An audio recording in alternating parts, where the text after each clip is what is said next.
Question 3.37. A charge Q equals plus 5.60 microcoulomb is uniformly distributed on a thin cylindrical plastic shell. The radius r of the shell is 4.50 centimeter.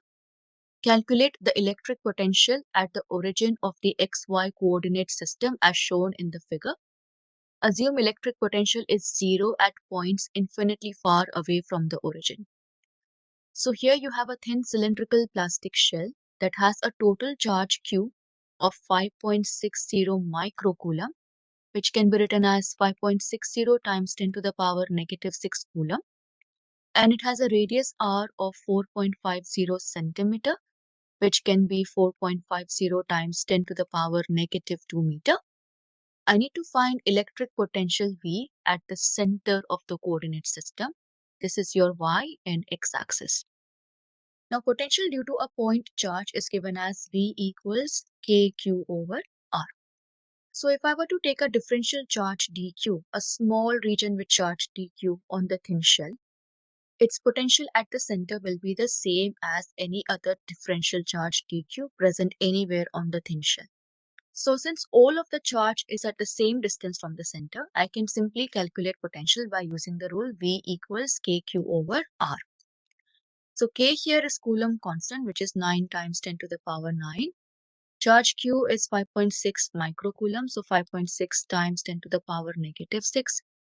And the distance is 4.50 times 10 to the power negative 2. And that gives me potential to be equal to 112.0000 volt. Or you can also write this as 1.12 megavolt. Next question 3.83. A uniform linear charge distribution of total positive charge Q has the shape of a half circle of radius r as shown in the figure. The first part of the question is asking us, without performing any calculation, predict the electric potential produced by this linear charge distribution at point O.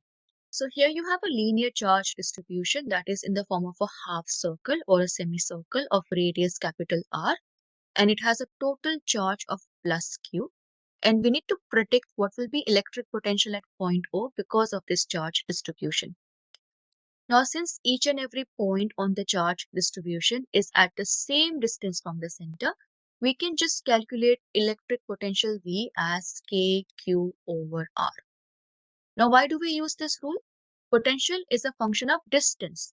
It depends on how far the charge is from the point where you're finding the value. It is not a function of direction. It's a scalar quantity and it doesn't depend on direction. So it does not matter which point on charge distribution I take. As long as its distance from the center remains the same, its contribution to potential will remain the same. Charges which are equal in magnitude and equidistant from a point produces the same potential at that point. So if I were to find the total potential due to the entire charge distribution, all I need to do is take the total charge Q and substitute that in the rule due to point charge. In part B, they want us to confirm this using calculation. So let's calculate. I'm going to find differential potential dV by taking a small charge dQ, small differential charge dQ from the center. So we know that dV will be K dQ over R. Then to find total potential, I'm going to integrate this. We are not integrating with respect to R. We are integrating only with respect to Q because R is not changing. No matter which point I take on the wire, its distance from the center remains the same. So V I can get by integrating this value, integral K over R dQ. Integral dq will be nothing but the total charge capital Q, which becomes K capital Q over R, which is the same as the one we predicted before. Next, in part C, we need to make a similar prediction for electric field. Now, electric field E by rule is given as V over R. This is how you calculate the magnitude of electric field from potential. So by the rule, you can just get this as V, which is KQ over R into R. That gives me KQ over R squared.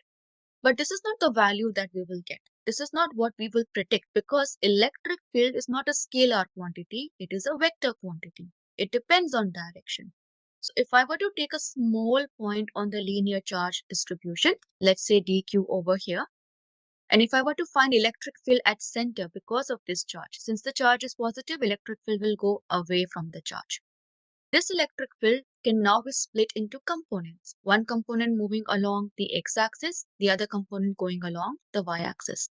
Now, since this figure is symmetrical about the y-axis, if I take another similar point here and find electric field due to this point at the center, you will get something like this, again going away from the charge. And this field will also have component along x-axis and along y-axis. So as you can see from the figure, electric field component along x-axis will cancel each other. Their contribution cancel, and we only have electric field component along y-axis. So all components along y-axis will add up, all components along x-axis will cancel. So where my total electric field would have been kq over r square, I cannot take this whole value because x component of this values are being cancelled out. So my electric field at point O has to be a value smaller than this because we are removing the x component. We can predict that the magnitude of electric field will be less than kq over r squared. So this is how you can predict the values of both electric potential and electric field. Potential is a scalar quantity, so doesn't depend on direction. You just worry about the distance. Electric field, on the other hand, you have to look at the direction as well as the distance from the point.